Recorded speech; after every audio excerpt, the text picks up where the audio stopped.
THC seltzers, the beverages that have grown in popularity as an alternative to alcohol for the last several years, may soon be banned. A provision in the bill that would end the government shutdown effectively bans THC products derived from hemp. And that has craft breweries in Minnesota scrambling. Carol Evans Lou Ragoose is here with more on the impact. Lou? Julie, supporters of the provision, including Minnesota Attorney General Keith Ellison, claim Congress never intended to legalize THC derived from hemp in the first place. But industry leaders say it's been a lifeline for Minnesota breweries, many of which they believe will now go out of business.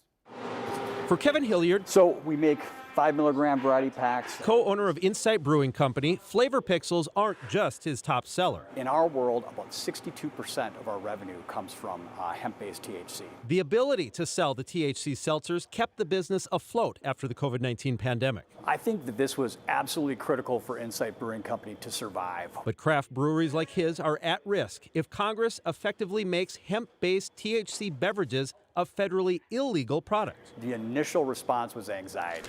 In 2018, when Congress passed the Farm Bill, it legalized hemp-derived products, allowing for the creation of seltzers like Flavor Pixels. But a letter signed by 38 attorneys general, including Minnesota's Keith Ellison, asked Congress to close what they call a loophole that allowed for, quote, Frankenstein THC products that get adults high and harm and even kill children. While those concerns stem from illicit gummies that appeal to kids, industry experts say the law change would also affect THC beverages. Seltzers usually come in cans with 5 milligrams or 10 milligrams of THC, but this new federal law will limit the amount to 0.4 milligrams. You don't feel anything at 0.4 milligrams, which is part of the reason why they chose it. Bob Galligan of the Minnesota Craft Brewers Guild says the federal law would decimate the industry.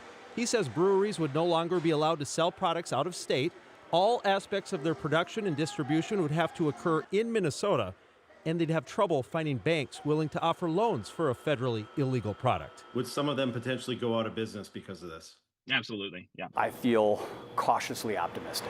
While Kevin hopes the state provides them a way to pivot their business under the new rules. Now, last night, Republican Senator Rand Paul tried to stop this provision. Minnesota Democratic Senators Amy Klobuchar and Tina Smith voted with him.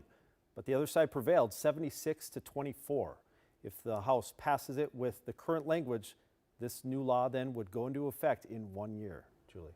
Wow. So they'll just have to see if they can hire Minnesota growers? Well, so yes, and the big part is they need to emulsify the hemp to make it so it'll dissolve in liquid. A lot of them use out-of-state services to do that. And so they would have to move that and every other aspect of it in-state. And if it still makes them enough money, then they'll continue to do it. But you know, it affects the bottom line. For Insight, they're hoping that enough of theirs is already in-state that they can continue. But so many others rely on out-of-state sales and out-of-state factors in their production. All right. Interesting. Thank you, Lou.